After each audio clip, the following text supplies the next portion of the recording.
guys, welcome to my YouTube channel. I hope you guys are doing well. I have a special guest with me here today, and it is Christina. Hands of applause. Woo! Fun fact, Christina was my first ever guest on my YouTube channel. So welcome back, sis. How are you? Thank you. I'm doing good. I think we have a lot to talk about. I don't know what we'll be talking about, but I know it's going to be good. And we'll get into Yes. how I am through the questions, I assume. Okay, I don't know. And you're saying, how are you? Okay. Hi, guys. I'm doing well. Okay, Okay. right now, I'm doing pretty good. Just Okay. busy today, at school, trying to get things done. Mm-hmm. But so far, so good today. Okay. As I mentioned, this is not her first time here on my YouTube channel. So again, I said welcome back. So before we begin, I'm trying this new thing with the icebreaker at the beginning. I'm happy that I remember to do this now because usually after I ask the question, I remember, oh snap, I had the icebreaker. So Yeah. we're doing good. So the icebreaker is attitude of gratitude, right? You can choose, you can state anything that happened in the past few days that you're grateful for, and you can use a scripture that helps you, that keeps you motivated or keeps you pushing or keeps you encouraged. Either and you can do both. So attitude of gratitude and a scripture. Okay, I'll do an attitude of gratitude. Okay. And say that I'm thankful. Two things that happened. Okay. One I'll say was I did a shoot for my blog, and usually I'm just always like nervous and all over the place. And it's something I know I have to do, but I don't like doing it because it requires a lot of preparation. It just makes me anxious. So I'm happy that the last one that I did this past weekend, it turned out really good. Like I did my own makeup, it turned out nice, and I don't do makeup, so that was just like a reminder to, sometimes just settle down and like everything will fall into place. And also with Easter that passed, it's been a while since like I've been to church, I'll say. And living abroad away from family, I was nervous about holidays are very big in Ghana, like people take the time with their family. So I was nervous about like, okay, will this be another holiday where I'm kind of like alone and having a hard time? But no, like it passed fairly quickly and I had a great time. Okay. So yeah, I'm grateful for that. For the good Okay. Awesome sauce. I'll go ahead and say how we met briefly, and then you can introduce yourself, and then we'll go into the interview part of things. So how did I meet Christina? When it was 2018, right? 2019. Yeah. Yes.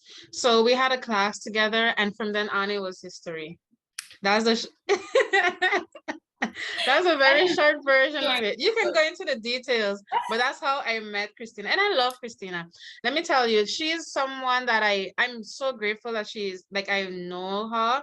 She's a person, when she set her mind to do certain things, she goes after it. And who doesn't want somebody like that on their team? You're very inspirational. I've told you that before, but I have to tell you this again. Because sometimes we like to minimize or, shut down certain things when we get compliments because it makes us uncomfortable. But you're out here doing the thing, sis. So don't take it lightly. Uncomfortable. But I'm working on it, accepting the compliments. Yes. I would like to chime in and do my little revision of what you just said about how we met. Okay, yes. I am very grateful that I met you as well. I always say, I don't know if you know this or if I told you this, but just know you have a spot on my bridesmaid team and when I get married. Okay. I would say that I met Christine at a time where, it was very dark. It was just dark and I was going to class, just going through the motion. I think I asked you a question, like back then I just came from studying abroad. So I was starting to be like very fascinated with other cultures and international students, especially on campus. I started wondering like, after I got a taste of abroad life, how are you guys adjusting here in this kind of climate? So I was like, are you like an international student or something along those lines? And she's like, yeah, I'm from St. Martin. I was like, wow, I didn't have the energy to really like talk to you. But I had the energy to talk at that moment. I was going. But she just kept on kind of like talking to me. And like during this time, I was very dry, very low, like really at a low point. So she just kept going. I was like, okay. I'm getting rid So of okay, her. bye. At that point, you probably were like, man, I should not have started a conversation with her. But yes. It worked out great. And that's one of the things I'm very grateful for about my time at that school. So Today we're gonna talk about mental health and kind of where she is at the moment. So that's the topic today. I didn't tell her what we were gonna talk about. So as you mentioned, when I first met Christina, she was in a dark space in her life, and the reason that I continue to speak to her is because I recognize what it feels like to be in a dark spot. So I was like, maybe this is what God brought me, like we brought us together so that I can talk to her and share my testimony. So I kept on going. And this is a time that I was very kind of open with sharing my testimony and talking about God. So that's how we started. And when the last interview I had with her, she talked about that part and therapy, right? So this video will be released in the month of May, and that's Mental Health Month. So in light of that, this is the topic that we're going to talk about. So when we first met, you were in a dark space, you were dealing with anxiety. Remember what the therapist, what he diagnosed you as? I'll never forget. I always think about this and I just start laughing. Yeah, I think at one point the psychiatrist was like, and you have major depression. I was like, why do you have to say major? And Christine was like, well, yeah, like you're not happy. And it's like, wow, it was like the eye-opening moment for me. Someone actually tells you what you're going through and you don't even realize like that was the thing that was wrong. Okay, we're talking about you going through therapy. What made you decide to actually start? Let's start from there and then we'll go up. Yeah, I started going to therapy right after my high school senior year, after I graduated, because I knew I had anxiety. It started in high school around when I was 16. That's when it got really bad, like avoiding school, avoiding going to class, like trying to ditch certain situations and settings. But like, I didn't want to go to my parents and tell them, this is what this is, trying to tell my Haitian parents all this stuff about anxiety. Like, they're not trying to hear all that. It was anxiety. So I waited until I was 18 and I could pay for it, and then like I didn't really need to go through any parental approval. So I started then. It was okay. I would say very like surface level, lukewarm. That was before I entered college, and the idea was to address certain things before I moved like 6 hours away from home to go to this new environment. Then I continued at FAM. Because that experience is nothing how I thought it would be. Was that your first semester? Yes, that was the first semester. Okay. A month into school, a month or two into school, I was like, yeah, this is not, that's when the anxiety was starting to kind of impact me. Like you're in a new environment, you're trying to meet people, do different things. It's like, no, you can't do that. So yeah, I started going again. That was very good. I had a great experience, free counseling with the school. That helped me a lot. And then my deepest therapy was after I left the school. That was the one that really yeah. Okay, so the one that we had was when you were that was during school, right? Yeah. Okay, so how was that experience? What was the difference between then and there? Because one thing that stood out to me when we had the last interview was that you can go through therapy, but if you're not doing the work, then it defeats the purpose. Yeah. Yes, I remember when you said that. I was like, wow. So the first one, the one I did that was surface level from my hometown, it was very like cliche, like the reason why people don't want to go to therapy, like, well, what's wrong in your life? And how are you working to fix that? And then when I went to CMU, I went through the same thing. It was a man that I had. And at first I thought because it was free and it was offered by the school, it wouldn't be good. So I just kind of was like, let me just go. But he ended up, first I would just go and like vent to him about everything that was wrong. Your little and friend. I did that for like 3 times. And at one point he's like, like if you want me to be someone to listen, I can be here for you. But if you want to find solutions and work towards these things, that's a different type of process. And I was like, wow, because he kind of just cut me off. He was not that nice about saying it either. And I was like, wow. It's like you're wasting my time, but you're wasting your time basically. Like I was wasting my time, like Yeah. really coming with complaints, but never working with the solution. And I would have like a list of a journal of things that just went wrong. And then I was like, okay, fine. Like, let me change my approach. Because my attitude is kind of like, if you're not listening to what's going wrong, how can I? But I really was just going to vent in a way. But then we started doing work, like we started doing exercises, and he's like, just breathe and do this breathing exercises and try to meditate. And I'm like, no, I don't do that. But then I'm like, you're not even being open to what the therapist is telling you. So what's the point of you going? Like, you don't know if it's gonna work or not. And so I just started implementing different things he would tell me, and it actually started working. So yeah, and then once I left that setting, which was a big dramatic thing because I went through like the lowest depression while at that school.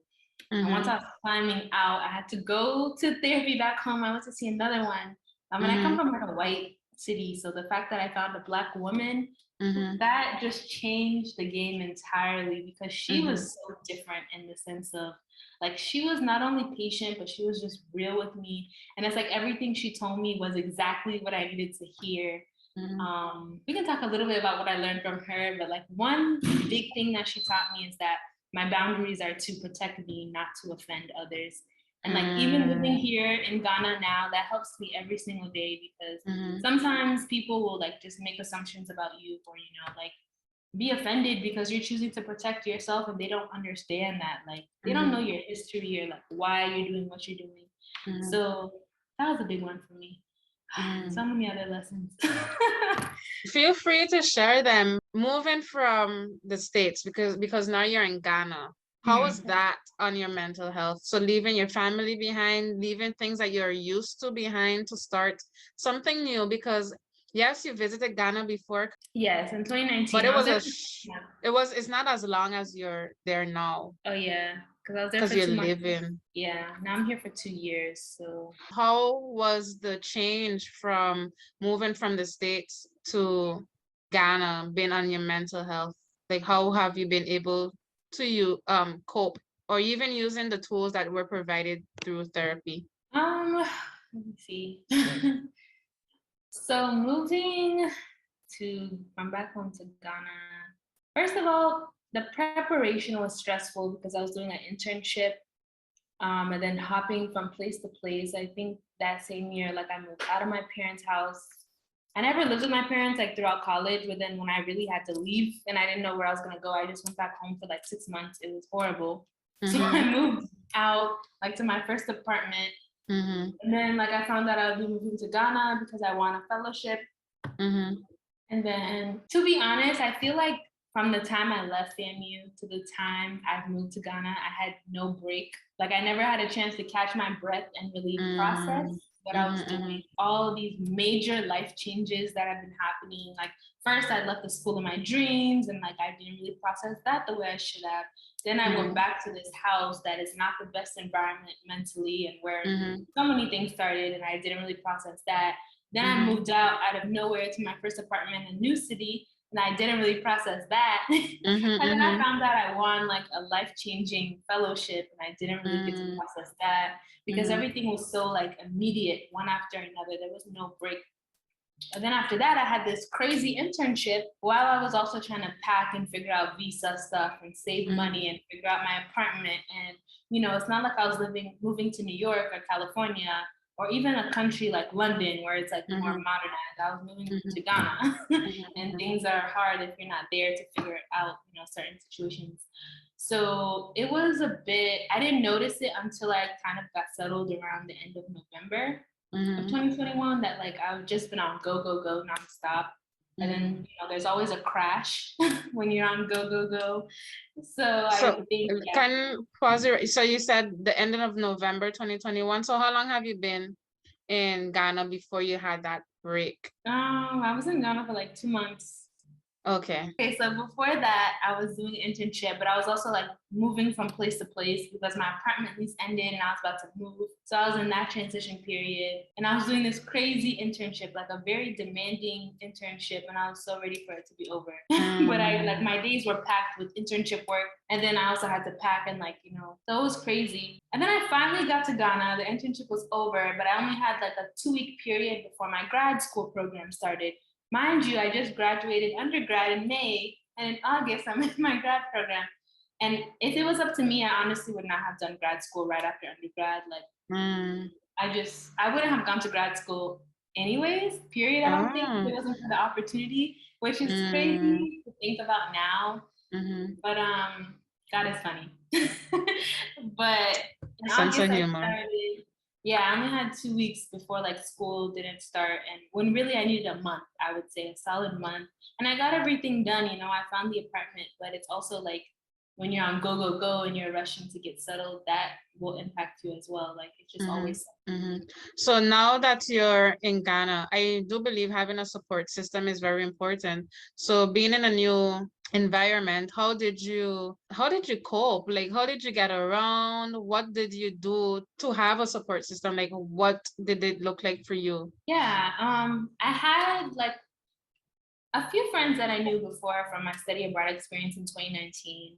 But really one friend who really, really helped me get settled, and even now is like my go-to person, is the one who helped me like with my apartment, is the one who helped me just like figure out how to do certain things and how to go about certain things so that I could get it done here.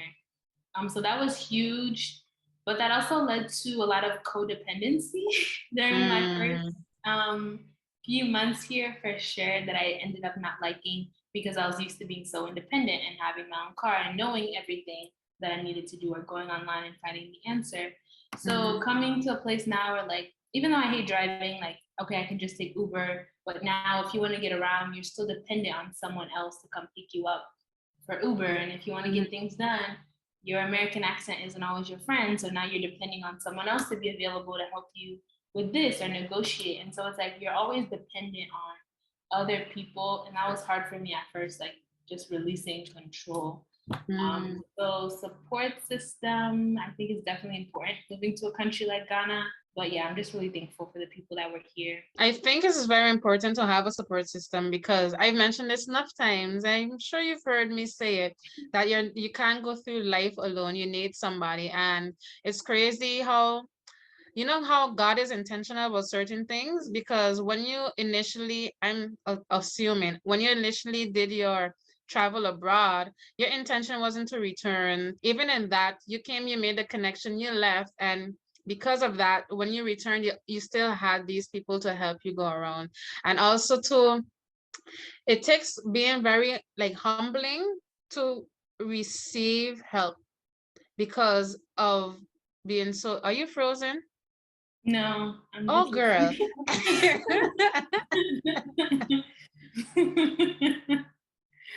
Do a little loud or something, blink. Okay. So I know that you're listening, you know you're here. But yes, as I was saying, that it's important, that it's crazy how God is intentional with how he orders our steps. Sometimes we're doing certain things, we don't really understand the reason behind it, but when we reach further in life, that's when we see it. Sometimes we don't see it, but it's beautiful to see that connection from then to now. So now that you're there, therapy, is it something that you're still looking into doing while you're there? Like, how is that for you? Because I've done therapy before, and it's something that I truly co-sign. Like, I think it's something that everyone should be able to do. Now that you're there, how does it look like therapy wise? Because their culture can be a little more different than the US when it comes to asking help for your mental health. I would say mental health in Ghana is definitely not as open of a conversation as it is in the US. Like when we talk about mental health days and all this stuff. But I think it is making progress. It's a lot better than I thought it would be. And I did reach a point where I had to go to see like a therapist and psychiatrist because of like an ADHD kind of issue. And this is something I've been realized about myself since like I'll say high school, but I just once again never got the help. And also I knew it would be one of those things that because I'm high performing in the classrooms and like the achievements, that it would always be overlooked. Like I knew that.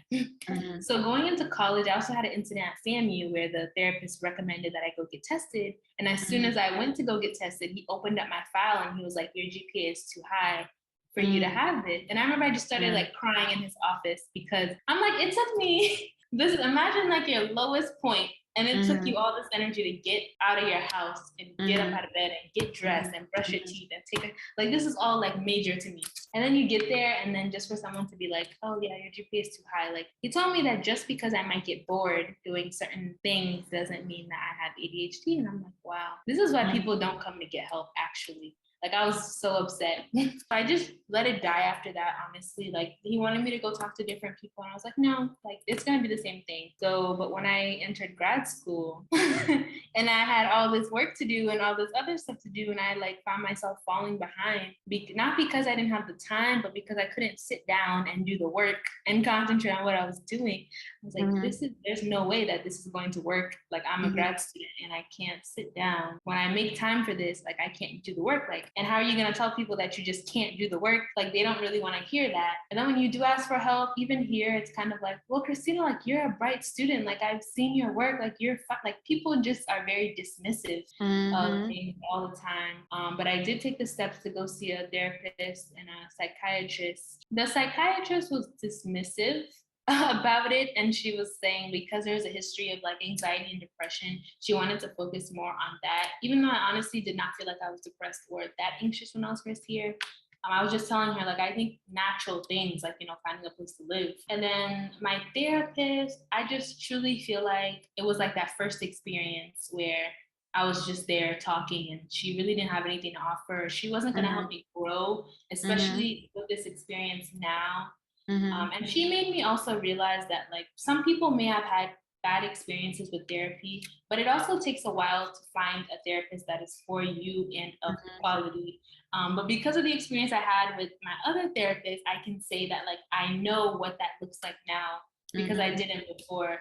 Mhm. So I just stopped it and I haven't been back since. That was like 2021, like Mhm. 2021. Because I'm just for what? Like I'm not gonna grow with you. I don't need someone to vent to. I need someone to help me grow through the things. And my Mhm. former therapist, there's things she taught me that I still till this day apply every single day. So it's like that's been my experience. It's like I wouldn't completely write it off, but I think it's just a lot sometimes in Ghana. It's not just as simple as like going to see someone, but it also comes with a lot of other different things like culture that also make it difficult. You said that you got tools from your past therapist. Would you mind sharing it with us? The first one was like the boundaries being to protect you. That's my Mhm. favorite one. That's the best thing I Mhm. ever learned in like so Mhm. far. Like because sometimes I think especially here there's a lot of like miscommunication, especially between cultures. So like one example is that we all know I'm not the best with texting and sometimes being in communication. But here it's like times 10. Like when you don't respond back to people, they truly get offended or like they think Mhm. like you don't want to be talking to them or you don't Mhm. like them. And I'm Mhm. trying to explain like, listen, like my mom tells me the same thing. Like it's not just you, it's just hard for me Mhm. to be on my Mhm. phone Mhm. constantly texting Mhm. people. They just don't want to hear it. It's like it's really like it's the worst thing you've ever done in your life. Like you committed a crime because you did not text. And then worse, other things would just be like critiques. I think I went through something recently where I planned something and the whole day was just people like criticizing me.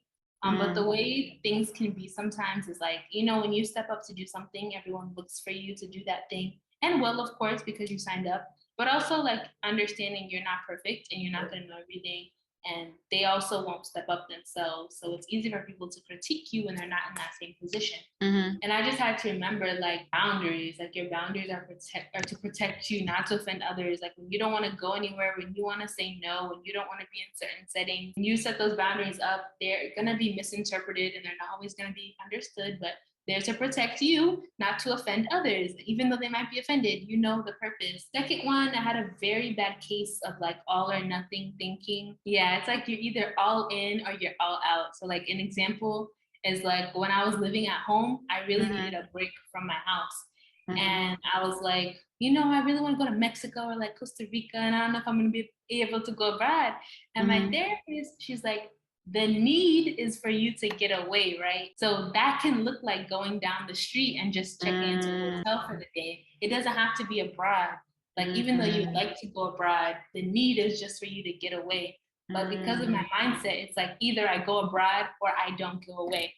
Mhm. Mhm. Mhm. Mhm. Yeah, so I had to really work through all or nothing thinking and just like learn to just like find the middle ground sometimes. And that happened to me again. And I have to keep tying it back to trips. Because it happened with my birthday trip. I was supposed to go to Italy, got canceled, and I'm like, my birthday is over. Like, it's over. I'm just not doing anything. I'm like, no, like there's so many different places to explore here in Ghana, and I just went to a different city. Can I interject that real quick? So when things like that happen, how does your mindset work to go back to like, okay, Christina, it's not the end of the world. You're not gonna be able to go to Italy. This is the option, you know, because I think you will go through that first stage of, oh my gosh, no, my birthday is over. But how do you get back to like, okay, it's not the end of the world. Let's do this. Yeah, it definitely takes me time to bounce back in Okay. mindset. But I allow myself to be upset. Like I try to allow myself to grieve my trip or to grieve that experience. And then just remember like what's next. Like you can't stay in this position and also it's already over. Like you're already not going. So you can either dwell on it or, True. you know, move forward, like plan for the future. So that's how my mind works. It wasn't always like that. It's not always easy. But like I said, it's like a process that you have to work through. Okay. So another thing she taught me, grief. Grief was a big theme during my time in therapy because I had to grieve a lot of friendships from college, from undergrad. I had to grieve a lot of friendships and experiences that I thought I was missing out on. And Okay, so how do you do that? So I wrote here like a note. She told me that grief is the loss of someone, something, or a place. And before, like many other people, I only associated grief with death. But I was like, wow, like this explains because I really felt like even now, like I'm not completely over a lot of things that happened to me in undergrad. Like I feel like I'm very traumatized in the things that happened, like how I move about now. I had a case of like grieving certain friendships for the longest time of like, why didn't this work out? Like I spent so much time with this person in undergrad, like almost 3 years, and like we don't even talk anymore. Or like, why didn't this work out? Why is this and this and this? But honestly, that's still a work in progress. But she just taught me like to, I guess, identify what I was feeling, which was that feeling of grief. Yeah, so that's what I learned from her.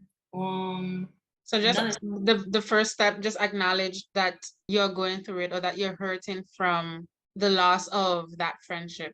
I think acknowledgement plays a big role in that part because usually we don't want to deal with that pain because it's hurtful. Yeah. And also not to blame yourself too. And letting yourself like go through the motions and not just being, this is another thing I've learned being here in Ghana where people are like more in touch with their feelings and emotions in a way that like people in the US would probably look at you crazy for.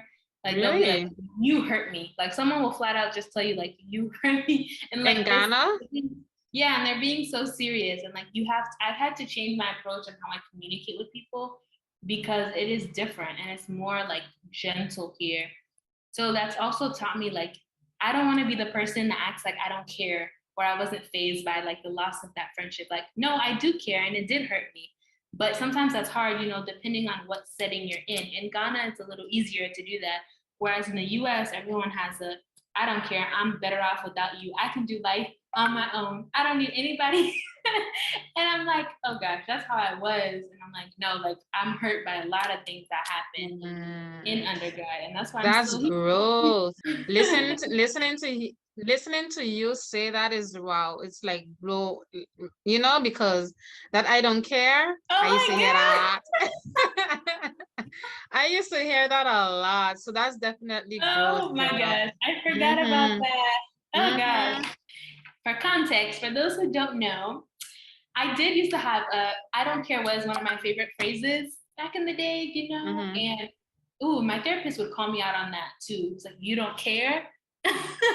And we would pause the whole session. I'm like, or you don't want to care. You don't want to feel that emotion. I think that's it. I don't want to care. Because I believe people that say that I don't care, they really do. They do. And I realized that too. People who be like, I don't care what people think about me. I'm just about like all of that stuff that I see now. I look at it so differently because if you didn't care, you wouldn't have to continue to like re-emphasize and reiterate. And yes. It's like, wow, that's coming from a place of somewhere, but you know, I'm not your therapist, so you gotta go do the work like I did.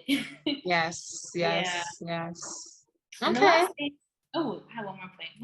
One more good one is expectations versus standards. Elaborate on it just a little bit more. Okay, I wrote this. I'm gonna write more specifically that I've learned in therapy that I tend to place high expectations on people. I need to learn how to deal with those failed expectations while maintaining the standard for myself. And I said it's tricky because like if the standard for myself is to have people around me that are driven and present and supportive, why can't I expect that from others? So you So see put that. in your expectation. So what you would give people, you expect it in return. Right, that was my problem. Mm. But like for example, there was a girl who she was the president of HCC when I came in as a freshman. Her name is Corneli, and I looked at her as like almost I would say a big sister figure and like almost like a mom a little bit because of the way she was always like in control and on top of things. So I began to expect for her to like take charge in any given situation and always like kind of conduct herself in a certain way. Not that she told me she was going to do this, but I began expecting that of her. But that's also like an issue because she never told me that she was going to act like that. I just placed that expectation on her. So now, and this is just an example, if she fails, not that she ever failed or did anything, but like if she were to ever fail in my eyes, I would take that hard because it's like, why you? Like you're supposed to be this person. She never told you that. You placed that expectation on her. But also, this is such a hard subject. Like I worked on this for a while because if you have a standard for yourself where you want to be around like loving and supportive people and have deep friendships, and then you have a friend who does something wrong, are you not in a way like failing your standards? You also shouldn't place that expectation on them to be like perfect or supportive. I get what you mean. But what I'm learning and what I've learned too is sometimes when they show you certain things, learn to accept it too. You get what I'm saying? Yeah. That's a big thing I've learned here too. Just take people for who they are. That's it, and be done. Yeah, because at the end of the day, you only have control over yourself. You'll have individuals in your life that give you the same energy that you give, thank God for them. But then also there'll be those individuals that do something that you wouldn't do. And you also have to know where to place them too. Not that you hold them like they're the worst person here on earth, but okay, that's what you do. I don't like how it affects me. I'll keep you here. So those are my lessons. Okay. Those are very great points. I love the boundaries one. That's something that I'm learning to implement because sometimes we don't want to disappoint persons, but disappoint, when we don't want to disappoint them, we disappoint ourselves. So Christina, we're about to round off. Thank you for, joining me in this interview. I think it was very insightful in sharing your story. You gave us some great tools as to how to work on certain things. We talked about mental health for the most part, but there's other things that you are here doing. Your travel blog. So where can people find you? You can talk about that a little bit more because you have a lot, and I say a lot going on for you. Yes, so I am a travel blogger and writer. I just started doing freelance writing, which is great. I'm writing for publications, but you can read my blog. I'm gonna start being more consistent because I feel like I also have a lot to share, and sometimes I just hesitate. But my goal with the blog is to tie in like lifestyle topics like mental health, relationships, dating into travel, because travel has played a big role in my life. Instagram being Christina Jane, everywhere being Christina Jane. And yeah, my blog, I think in signing up for my email list is probably the best way to really dive deep with me on this journey. She also does vlogs too, where you get to see her travel, her travel, her travel vlog. It's very insightful. It's nice to see her Instagram page too. I always recommend people to go to your page. Yeah, girl. Continue doing what you're doing. Yes. I want to thank you again for joining me on today's video. So, okay, thank you guys for watching today's video. I hope you have a blessed and a wonderful day. And don't forget to like and subscribe. Bye. Bye.